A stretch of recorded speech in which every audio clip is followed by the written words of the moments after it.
La historia de José y su túnica multicolor ha conmovido el corazón de la gente durante generaciones. Incluso se ha convertido en uno de los espectáculos teatrales más famosos del mundo. Su historia empieza cuando pierde esa túnica ante sus celosos hermanos que lo venden como esclavo. En Egipto, interpreta los sueños del faraón y lo ascienden a primer ministro.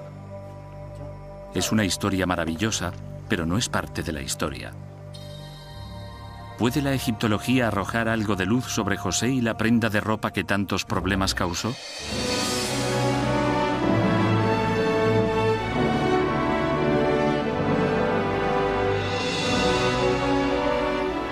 Misterios de la Biblia. José, el Señor de los Sueños.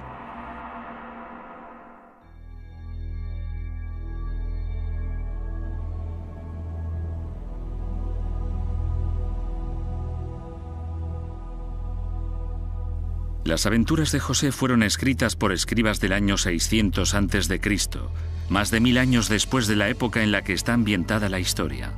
No se sabe quién escribió este relato ni de dónde provino la información. Así que ha habido un debate durante siglos sobre si es pura ficción o la descripción de la vida de un hombre real. Según Alan Lloyd, catedrático de egiptología en la Universidad de Swansea, la verdad puede estar a medio camino entre dos afirmaciones. En otras tradiciones históricas se ve una y otra vez que puede darse una situación en la que lo esencial es una descripción histórica exacta, pero a la que se le han añadido muchas cosas. ¿Cuáles son las pruebas? La historia empieza en Canaán, en las actuales Palestina, Siria e Israel, antes de la época de Moisés, entre 1600 y 1700 a.C.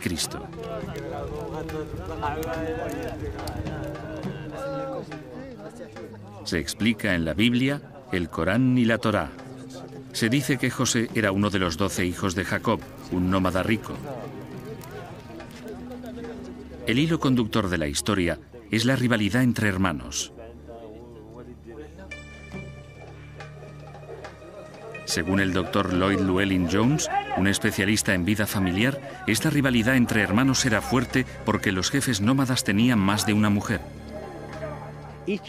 Cada mujer quería que su hijo se convirtiera en el siguiente líder, jefe de tribu o rey en algunos casos. Y esto es claramente inherente a la historia de José, donde vemos que las rivalidades entre hermanos nacen a una edad muy temprana. Debemos recordar que José y Benjamín, después de él, es el hijo de una segunda esposa. Y los otros hermanos son hijos de otras esposas, así que ahí tenemos la rivalidad.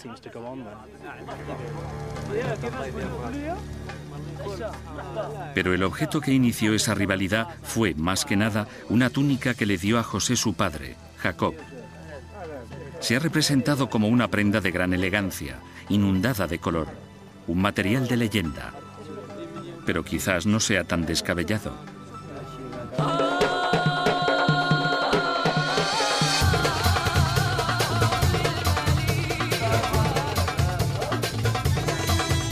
Una visita a cualquier mercado o bazar de Oriente Medio o Próximo nos enseñará que los colores vivos han sido una parte importante de esta cultura durante siglos.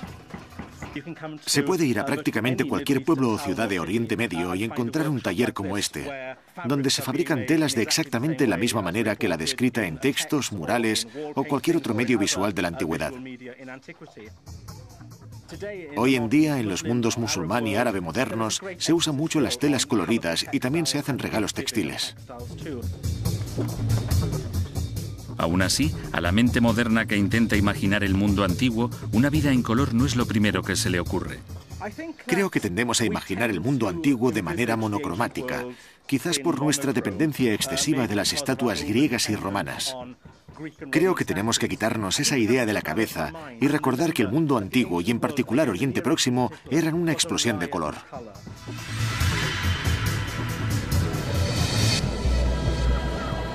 Pero la mayoría de los ejemplos del colorido en el mundo antiguo datan solo del año 500 a.C.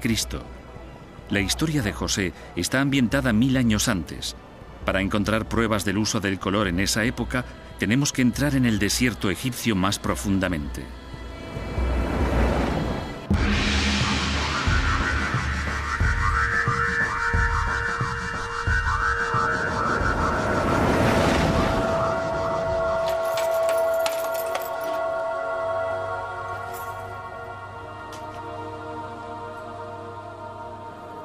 Las remotas tumbas de Beni Hasan se construyeron alrededor del año 1800 a.C. y según Barry Girdler, catedrático de Historia Antigua, nos dan una idea única de lo que debió de ser la época de José.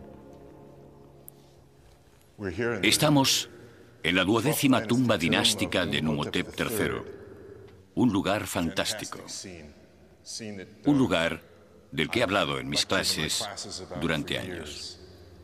Numhotep era un oficial de alto rango del faraón Amenemhet I. En las paredes hay representadas varias escenas de su vida.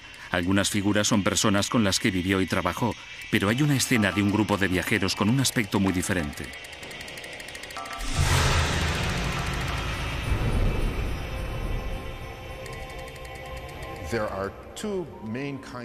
Hay dos tipos de atuendo, los dos a rayas, y cada raya es de un color diferente, lo que es muy interesante.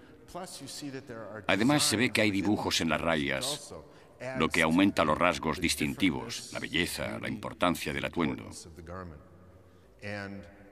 Y ambos representan el tipo de prenda que los escritores de la Biblia podían interpretar como la que llevaría un personaje como José. Aunque estas son imágenes de una capa multicolor en un ambiente egipcio, hay señales que indican que estos viajeros venían de Canaán, la tierra de José. Todo el arte de esa época muestra a los egipcios rasurados, mientras que los canaanitas siempre lucen barba.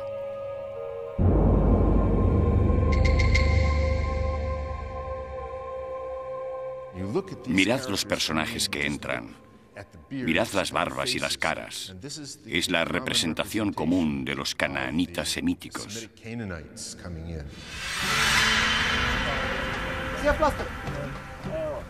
Los mercados modernos de Oriente Próximo y las tumbas de Egipto sugieren que José tenía una túnica multicolor, pero las pruebas no explican por qué sus hermanos actuaron como lo hicieron. Tuvo que haber otra cosa respecto a esa túnica que generara envidia. Una razón puede encontrarse en la traducción de la palabra hebrea que significa túnica en el Antiguo Testamento. Si repasamos en hebreo lo que se explica en el libro del Génesis, parece haber una indicación de que la prenda es especial. La palabra que se usa para describirla solo se usa otra vez más en el Antiguo Testamento, en el primer libro de Samuel, donde se la describe como una prenda de manga larga. Las mangas largas eran poco prácticas para trabajar, así que usarlas en las prendas quería decir que se tenía un cierto nivel social. Pero no solo indicaban el nivel social. La elección de colores de la túnica también llevaba implícito un gran prestigio. En el mundo antiguo, el color era una cualidad preciosa.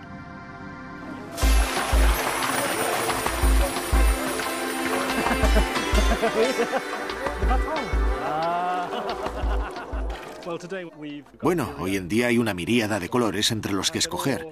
Y desde el siglo XIX se hacen básicamente con tintes químicos, lo que significa que son sólidos. No desaparecen y no perdemos mucho color con el lavado. Pero por supuesto, en la antigüedad era completamente diferente, porque cualquier tipo de tinte tenía que ser de procedencia natural. De hecho, algunos colores eran más difíciles de conseguir que otros. Por ejemplo, los negros, porque se tenían que saturar de tinte para evitar que se volvieran grises.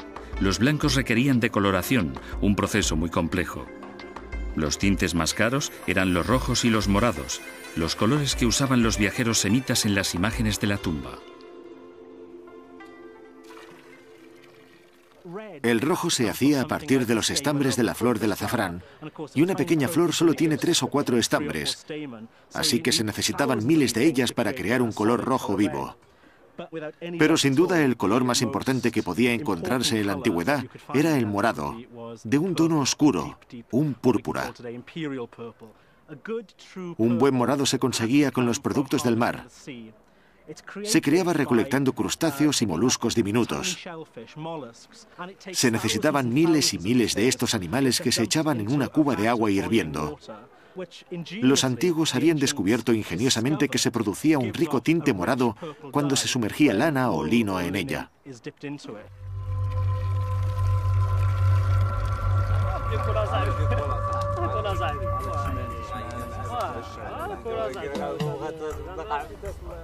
Recibir una túnica morada y roja habría sido un mensaje muy claro para los hermanos de José.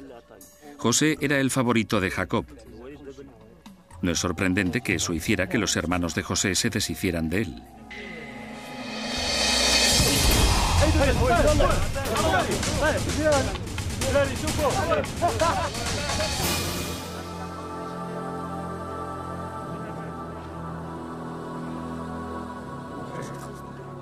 Según la historia, José es vendido a unos mercaderes ambulantes. Pero solo tenemos la palabra de la Biblia. La Biblia nos da un detalle auténtico. José es vendido por 20 shekels. Los documentos egipcios revelan que ese es exactamente el precio que se pagaría.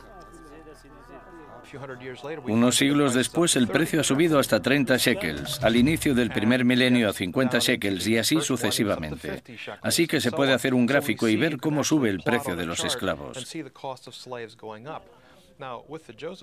En la historia de José es un detalle importante, porque si la historia es inventada, si es una novela de finales de la historia israelita y de Judea, el autor no sabría cuál era el precio, 500, 600 o 700 años antes. Parece muy auténtica.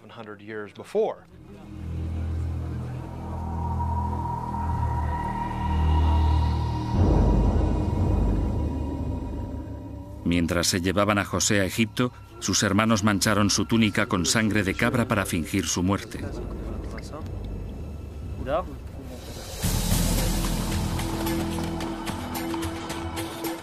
Se dice que José fue vendido como esclavo a Potifar, jefe del ejército del faraón, un hombre a cargo de soldados, caballos y carros. Era rico y poderoso y tenía una gran casa con criados. Nunca se ha encontrado ninguna mención a Potifar en documentos antiguos, pero el papiro de Brooklyn, encontrado cerca de Luxor, data de la época de José y demuestra que el uso de sirvientes semitas era sorprendentemente común. Durante el Reino Medio Tardío, que es el período en el que José debió de llegar a Egipto, un hogar acomodado de un noble egipcio tenía un buen número de sirvientes semitas, gente que trabajaba en el campo, gente que tejía y hacía esas tareas. Así que una finca acomodada debía de tener sirvientes, e incluso puede ser que usaran la palabra esclavos para describir a esa gente. Según la historia, a José le dieron un nombre egipcio, otra costumbre confirmada por el papiro de Brooklyn. Su señor lo pasaría mal intentando vocalizar los nombres extranjeros. Así que tenemos el nombre X al que llaman Y, siendo X el nombre semita, pero llamado Y, que es su nombre egipcio. Y en la historia de José tenemos a José, a quien llaman Zafanat Panea. Según la Biblia, José trabajó duro y le fue bien, ascendiendo hasta hacerse cargo del hogar de Potifar. Pero entonces, su destino dio un giro muy peligroso, instigado por la mujer de Potifar.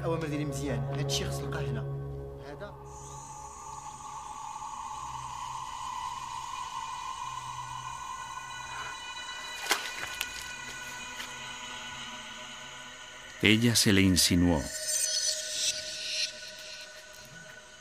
El incidente puede muy bien ser ficción, un intento del autor de la historia de representar a José como la parte inocente. Pero según Lloyd Llewellyn Jones, el episodio no se puede descartar totalmente. Cuando se trata de las mujeres de la antigüedad, y más cuando las comparamos con sus hermanas hebreas o semitas, las mujeres importantes del antiguo Egipto tenían una vida increíblemente autónoma. Tenían una libertad considerable. Sabemos, por ejemplo, que podían divorciarse a voluntad, que tenían derecho a tener propiedades. Su situación legal era notable comparada con la de las mujeres en la antigüedad. José la rechazó y ella, furiosa, lo acusó de haber intentado violarla.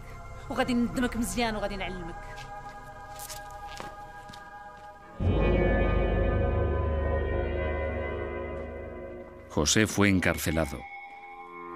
Pero cuando parecía que su vida había tocado fondo, esta dio otro giro radical. En la cárcel, un antiguo sirviente real le pidió a José que interpretara un extraño sueño en el que prensaba 3 racimos de uvas sobre la copa del faraón. José predijo que el sirviente sería liberado al cabo de 3 días. Su interpretación fue correcta.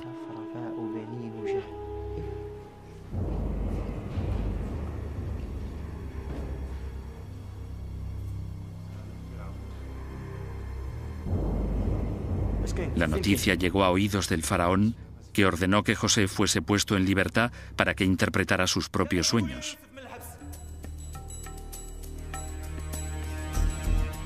No hay manera de comprobar si José fue liberado o si realmente fue encarcelado.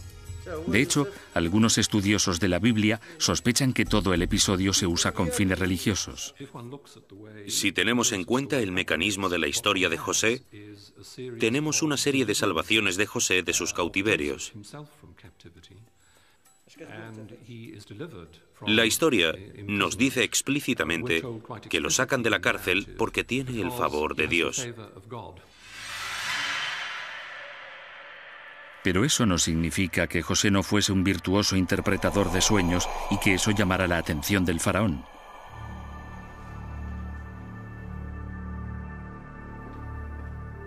Algunos artefactos encontrados en antiguas tumbas egipcias sugieren que los egipcios se tomaban muy en serio los sueños, especialmente las pesadillas. Kasia Spakovska es una egiptóloga que ha estudiado el significado del sueño y los sueños en el antiguo Egipto. Bueno, uno de esos objetos es este, la parte de arriba de un reposacabezas. Hoy en día tenemos mullidas almohadas para dormir, pero en Egipto, con su clima cálido y los montones de bichos que hay en el suelo, se levantaba la cabeza para dormir. Este es el objeto sobre el cual se ponía. Algunos de ellos tienen en la parte inferior, que aguanta la cabeza, o en los mismos pilares sobre la base, figurines. Figuras talladas de varios tipos de criaturas que sostienen cuchillos, lanzas, serpientes. Incluso esas representaciones se usarían para repeler mágicamente cosas como las pesadillas, que atacan a uno durante la noche, cuando se es más vulnerable. Está claro que los sueños eran importantes en la cultura del antiguo Egipto, pero los documentos bíblicos son bastante específicos. Un hebreo interpretó los sueños de un faraón egipcio alrededor del siglo XVII a.C., y esto representa un problema. Durante los primeros 2000 años de historia egipcia, no tenemos pruebas de que existiera la interpretación de los sueños. No es más o menos hasta el siglo XIII a.C., cuando aparece el primer libro de sueños y de sus posibles interpretaciones. Pero ni siquiera estamos seguros de que se usara. Sin embargo, hay pruebas que indican que José quizás aprendiera a interpretar los sueños en su familia. José era originario de Canaán, en la actual Siria. Todos sus ancestros eran originarios de Mesopotamia, en el norte. La interpretación de los sueños formaba parte de la antigua cultura mesopotámica. Se menciona en la historia de un líder llamado Gudea. Por lo menos hasta el año 2400 a.C., hay historias sobre Gudea que lo describen teniendo un sueño y con la necesidad de que una tercera persona lo interprete. No se describe como algo poco común. Gudea no tiene que recurrir a un extranjero o a un país extranjero, así que se considera parte de la cultura. La Biblia menciona que el faraón le pidió a José que interpretara un sueño en el que 7 vacas gordas salían del Nilo seguidas por 7 vacas flacas. José dijo que el sueño significaba que habría 7 años de abundancia seguidos de 7 años de hambruna. La Biblia relata que la predicción se hizo realidad y por eso José fue nombrado primer ministro de Egipto. Parece demasiado oportuno. Un sueño que predice perfectamente una gran crisis, pero los psicólogos creen que hay parte de verdad en algunos fragmentos de la historia.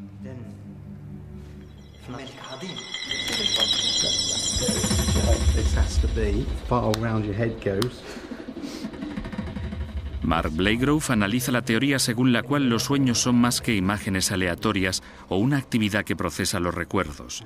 Su investigación sugiere que la mayoría de la gente sueña con aquello que le preocupa. La estudiante Cathy Jones se ha presentado voluntaria para que analicen sus sueños. Antes ha admitido que su mayor preocupación es el estrés de su nuevo trabajo de media jornada en una tienda de informática. Estas preocupaciones no se parecen en nada a las de un faraón. Pero si la teoría de Mark Blakegrove es correcta, incluso los sueños de Cathy deberían ser un reflejo de sus preocupaciones, por triviales que sean. Podría decirse que los humanos de entonces tenían una relación con sus sueños similar a la nuestra.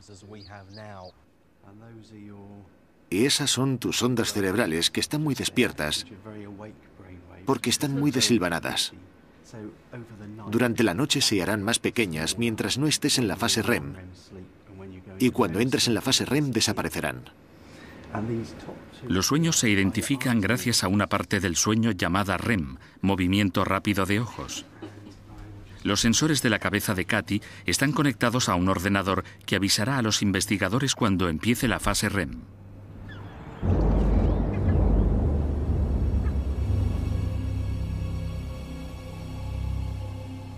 Si le preguntamos a Cathy a la mañana siguiente qué ha soñado, solo nos revelará una fracción de sus sueños.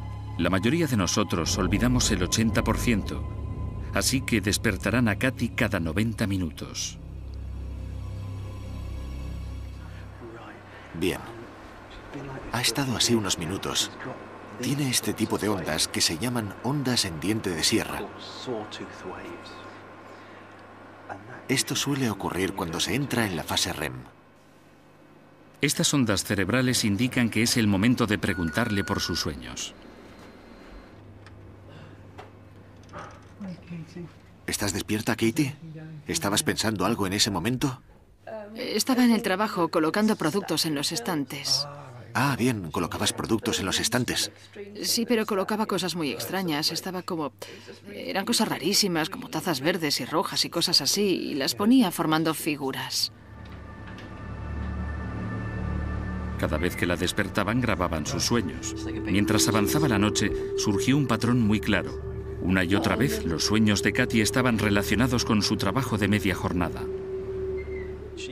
Soñaba repetidamente que estaba en el trabajo, que le daban un trabajo nuevo en un kiosco o que se peleaba con un cliente y el cliente se quejaba de ella.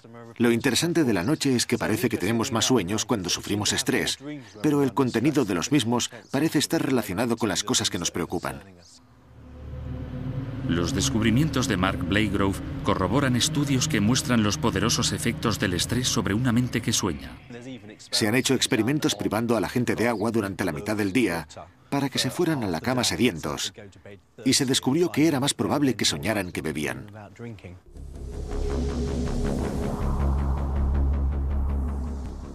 La Biblia dice, por supuesto, que el faraón soñaba con asuntos de más importancia, una hambruna, para ser exactos. Es increíble, pero hay señales que indican que la amenaza de la hambruna habría acosado la mente del faraón durante la época de José.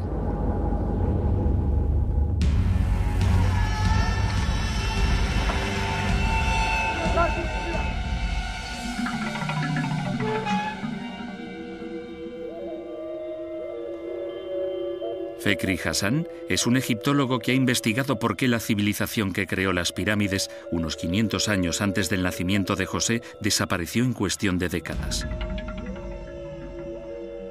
Ha concluido que debió de ser por una hambruna, y sus pruebas están en una tumba poco conocida del sur de Egipto.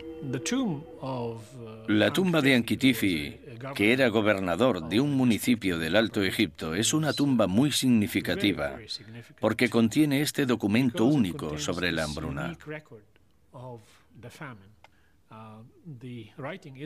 Está escrito en la pared. El personaje está ahí y habla de manera muy clara y concisa sobre una serie de acontecimientos: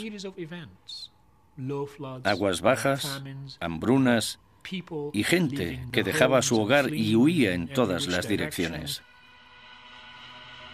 La hambruna era una amenaza constante en el mundo antiguo, pero este acontecimiento eclipsó a todos los demás. Sus efectos fueron tan devastadores que condujeron a la gente a cometer acciones impensables.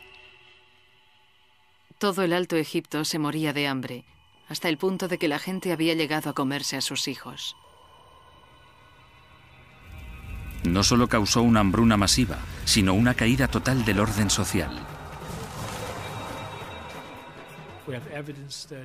Tenemos pruebas que indican que atacaron las pirámides y los templos. Atacaron las instituciones reales y las mansiones de la nobleza. Hay pruebas que indican que algunas damas muy estimadas por los nobles iban a la calle a buscar comida. Un cambio total en el orden social, porque los pobres podían hacerse ricos saqueando, mientras que los ricos se veían reducidos a la pobreza. El faraón gobernante pudo haber sido culpado del desastre, lo que probablemente supuso el final de su reino y su dinastía. Cualquier futuro rey, incluso siglos más tarde, pensaría en la hambruna y la vería en sus pesadillas. Si tu mayor preocupación es si habrá o no hambruna y si habrá o no suficiente comida, podemos imaginar fácilmente que soñarás con ese tipo de cosas, o bien con sueños literales, o bien con algún tipo de sueño metafórico.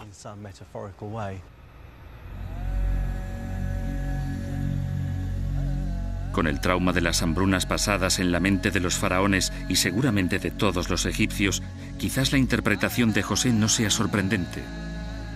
Lo sorprendente es la afirmación de la Biblia de que gracias a esta predicción el faraón asciende a José a primer ministro de Egipto. De todos los giros dramáticos de la historia, este parece el menos probable. Aún así, los descubrimientos arqueológicos coinciden con la afirmación de la Biblia.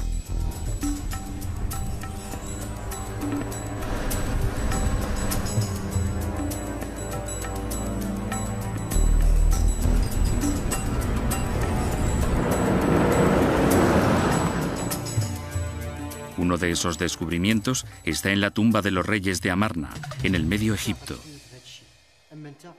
Cuando la Biblia describe el ascenso de José, cuenta algunos detalles.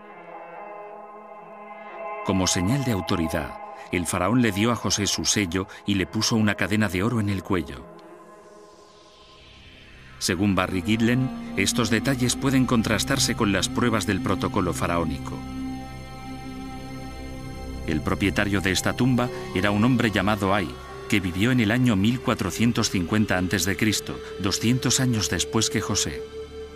Hay documentos antiguos que nos dicen que el faraón lo ascendió a un alto cargo y los murales de la tumba describen su investidura. Ante nosotros tenemos a Akenatón y a la reina Nefertiti. Según algunos, miran por la ventana tumbados en un diván o sobre la cama, lo que nos permite observar parte de la actividad de un rey egipcio mientras concede algo a Ay ante el faraón, ante el rey Akenatón. Y son los detalles de lo que los reyes están concediendo los que guardan similitudes con la historia de José.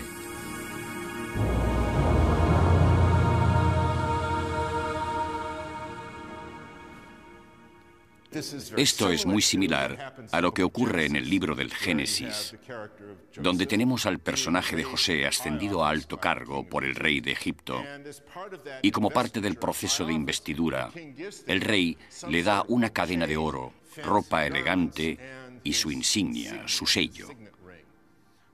Aquí tenemos pruebas de que quien quiera que escribiera la historia debió de conocer en primera persona las prácticas reales del gobierno egipcio. Los detalles de la investidura de José pueden ser correctos, pero nunca se ha encontrado una mención a un primer ministro con su nombre. De hecho, la idea de que un extranjero llegara a lo más alto de la sociedad egipcia parece descabellada. Pero hay bastantes pruebas arqueológicas que demuestran que los canaanitas como José llegaban a tener altos cargos en Egipto.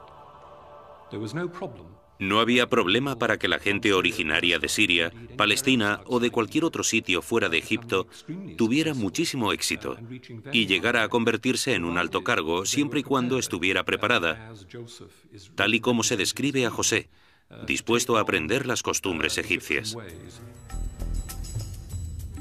En los años 80, en Saqqara, cerca de El Cairo, los arqueólogos encontraron la tumba de un antiguo primer ministro de Egipto llamado Aper-El.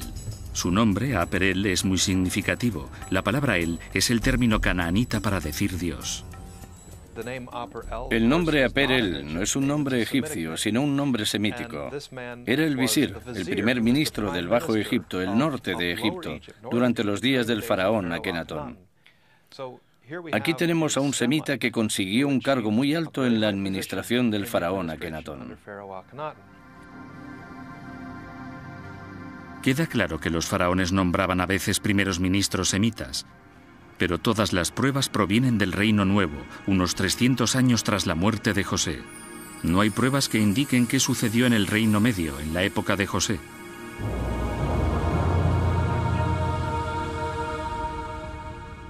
Pero algunos historiadores siguen otras pistas. José fue nombrado primer ministro por haber acertado en sus predicciones sobre la hambruna.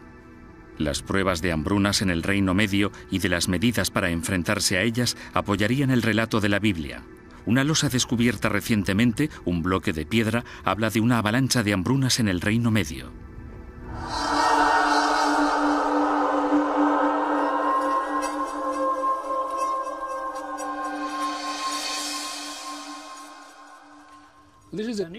Es una losa interesante. Vemos al gobernador y ante él una lista de varios acontecimientos de su vida. Uno de ellos es una hambruna y nos indica que las hambrunas eran bastante frecuentes. La mención de las hambrunas no es caótica, se mencionan ciertos episodios y casi invariablemente podemos relacionar las hambrunas con cambios climáticos globales.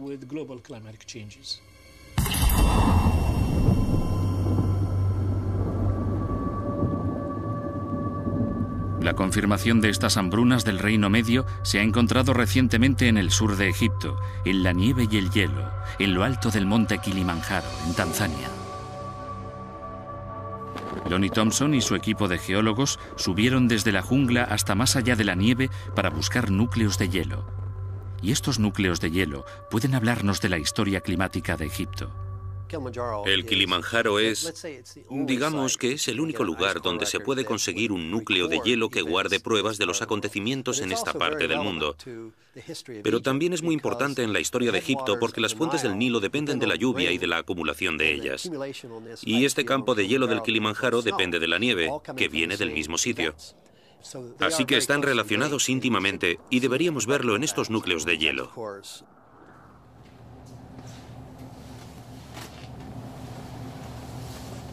En el laboratorio, los científicos examinan el núcleo de hielo buscando la presencia y la cantidad de polvo.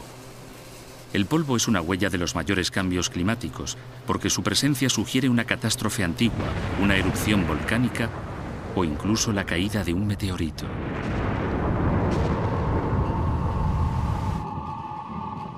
Un acontecimiento así lanzaría grandes cantidades de polvo a la atmósfera, cambiando los patrones del tiempo y las lluvias, y causaría sequía y hambruna.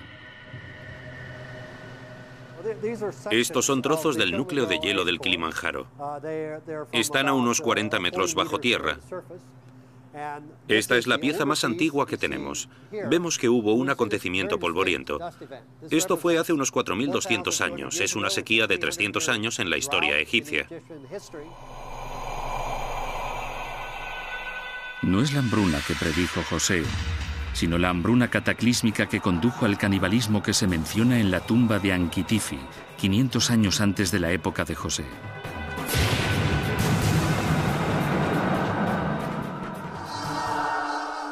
En cambio, las pruebas de la hambruna de José deberían aparecer un poco más arriba en el núcleo, como partículas de polvo dispersas. Mientras subimos por el núcleo, vemos que es un núcleo muy limpio hasta arriba del todo. Aquí se ven estos pequeños grupos de partículas de polvo de un acontecimiento de hace unos 3.600 años.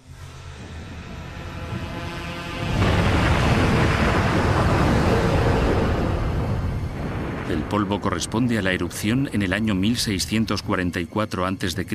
del volcán Tera en el mar Egeo, a solo 800 kilómetros al norte de Egipto. La Biblia es muy específica. Dice que la hambruna duró 7 años. Este ciclo de 7 años también parece creíble. Encaja con el fenómeno climático conocido como el Niño, que a menudo ha causado hambrunas, todas en ciclos de 7 años. Tenemos otro de esos acontecimientos. Ocurrió entre 1790 y 1797, una sequía de grandes proporciones en India en 1792. En 1792, en el norte y centro de la India, 600.000 personas murieron de hambre. Al mismo tiempo que tenía lugar esta hambruna en la India, el nivel de las aguas del Nilo era muy bajo y este fenómeno duró 7 años. La Biblia también afirma que el visir José tomó medidas para enfrentarse a la hambruna. Como la hambruna está a menudo causada por la sequía, una medida importante habría sido asegurarse de que el agua continuara llegando a las zonas agrícolas.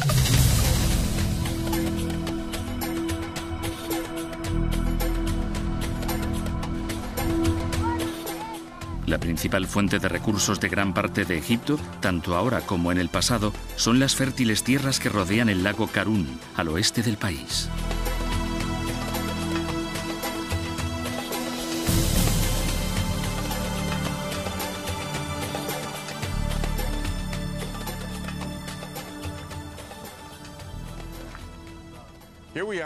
Aquí estamos en medio del lago Karún, en su depresión final. Al este del lago abundan los cultivos, las palmeras y todo tipo de vegetación. Al otro lado, al oeste, hay una vasta franja vacía de desierto. Así que podemos tomar este lago como la línea divisoria entre la agricultura y la vida y el desierto y la muerte. En tiempos muy lejanos, el lago se alimentaba de agua de un ramal del Nilo. Pero la sequía del viejo reino que devastó Egipto hizo que ese ramal se secara, lo que convirtió al lago en un lugar polvoriento. Así que para evitar otra hambruna terrible, a un oficial del Reino Medio se le ocurrió un plan ingenioso para mantener la unión entre el lago y el Nilo.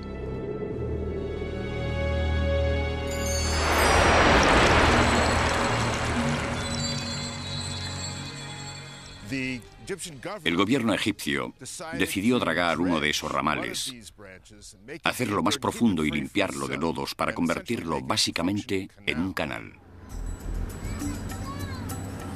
El proyecto tuvo tanto éxito que el canal sigue usándose hoy en día.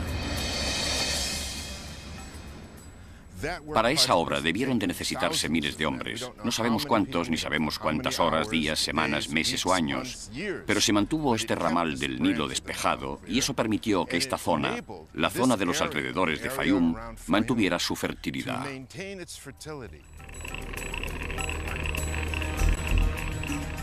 Este proyecto de construcción era esencial para evitar futuras hambrunas. Las mejores estimaciones indican que se construyó entre el año 1850 y el 1650 a.C. Es la época de José. Por desgracia, no hay documentos que digan quién construyó el canal, pero durante miles de años se le ha conocido por un nombre. En árabe es el Bar Yusef, que traducido significa el canal de José.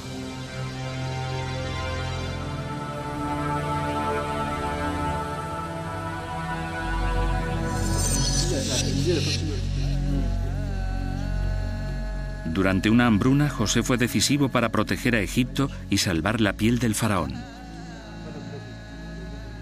Un hombre que dirige a su gente y a su rey durante una época de gran adversidad puede esperar una gran recompensa.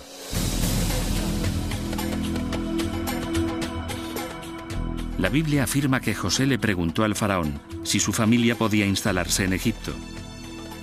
El faraón les dio permiso a él y a sus hermanos para vivir en una ciudad llamada Pir Ramsés, en el delta del Nilo.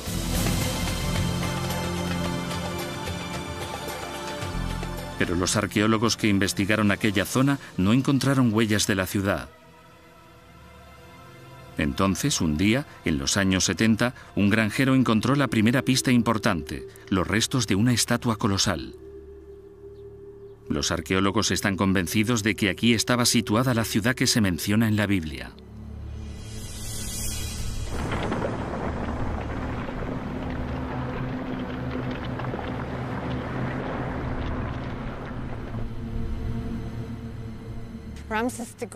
Ramsés el Grande, Ramsés II, fue uno de los reyes más importantes del Nuevo Reino.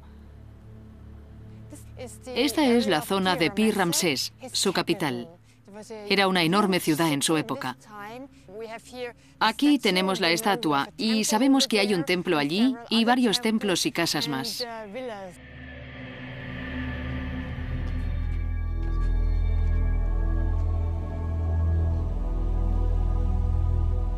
El descubrimiento alimentó la esperanza de que este fuera el lugar donde José se instaló y se reunió con sus hermanos.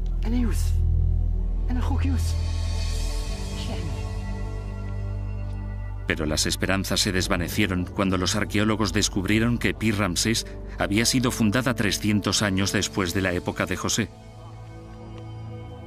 Y lo que era peor, no había señales de presencia semítica.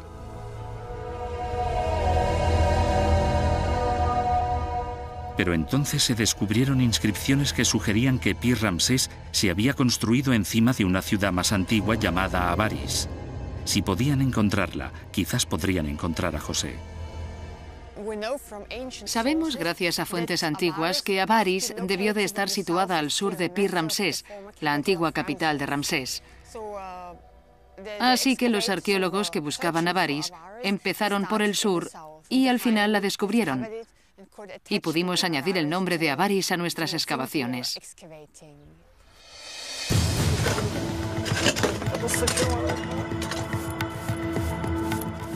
Las excavaciones nos revelan gradualmente los secretos de Avaris.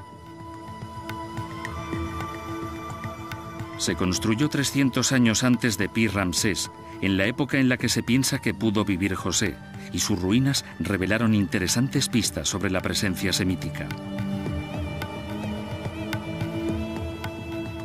Aunque la mayoría de los edificios eran de estilo egipcio, una zona era claramente canaanita. Pero las pruebas más convincentes de la presencia semítica aparecieron dentro de las casas. Estos cuerpos se encontraron enterrados en posturas laterales, una tradición típicamente canaanita. Y los objetos que se encontraron en las fosas hicieron que los arqueólogos no tuvieran dudas. Hay muchos objetos canaanitas, como jarras, mezclados con utensilios egipcios, como esta pequeña vasija. Encontramos algunas armas en las tumbas, como esta espada hecha de bronce. Y en la misma tumba encontramos un cinturón muy frágil. Lo tenía el hombre enterrado en la cadera, así que siempre encontramos una mezcla de las dos culturas.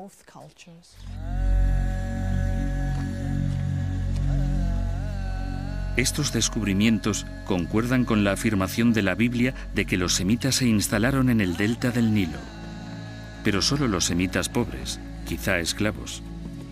Nada de ello indica que alguien de la categoría de José, un oficial faraónico de alto rango de origen semítico, viviera allí. Pero otros descubrimientos de Avaris sugieren que los arqueólogos se están acercando a esas pruebas esquivas.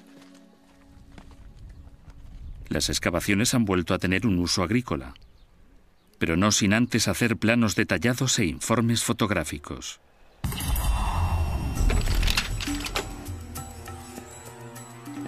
David Roll, un especialista en historia bíblica y antigua, examinó la parte de la excavación reconstruida.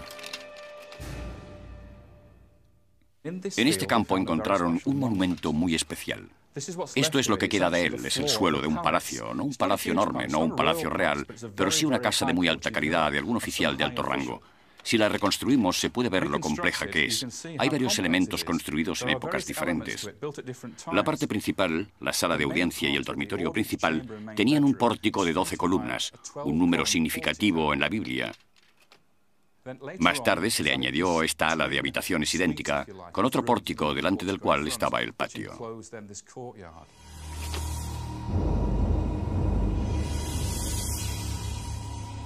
Este pequeño palacio parecía el hogar de un oficial de alto rango. Pero fue un hallazgo en la parte de atrás del palacio lo que más intrigó a los arqueólogos: una tumba cubierta por una pirámide.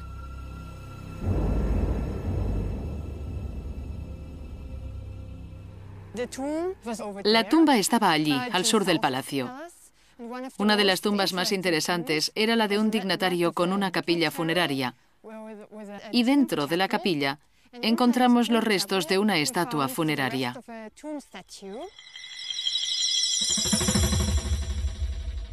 La estatua estaba destrozada, pero cuando se reconstruyó, sorprendió a los expertos. No podía ser la estatua de un oficial egipcio. Cuando volvimos al museo y la restauramos, tenía este aspecto. Se puede ver que la cabeza está destrozada. Le arrancaron la parte baja de la cabeza y los ojos. Lo más importante es esto. Es un corte de pelo increíble. No había nada igual en Egipto antes de esta época. Y el color del pelo es rojo brillante. Este tipo tenía el pelo rojo como el fuego. Los detalles eran típicos de los semitas. Otro pequeño detalle es el color de la piel. Aquí podemos ver la frente y esto es amarillo, es piel amarilla. Es típico de los egipcios para representar a los extranjeros del norte, gente de piel pálida. No se encontró pintura únicamente en el pelo y la cara. Se encontraron trozos de pintura roja y negra en el contorno de una prenda de ropa y también en un patrón reconocible.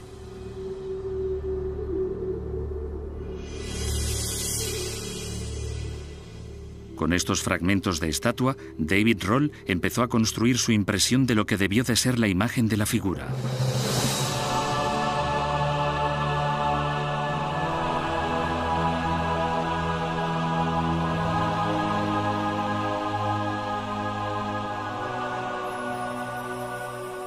¿Podría ser José?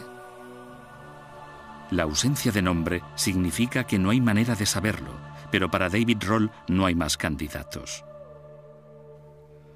No hay ejemplos de nada tan extraordinario como esto. No hay tumbas piramidales para funcionarios del Estado. No hay otro palacio para un individuo particular. Este tipo de cosas son las que normalmente estaban reservadas a la realeza. Así que es extraordinario. No hay ningún otro ejemplo con el que compararlo. Pero si intentamos pensar en la recompensa para alguien que hizo un servicio tan grande a Egipto y lo salvó de la hambruna, es de esperar algo de esta magnitud.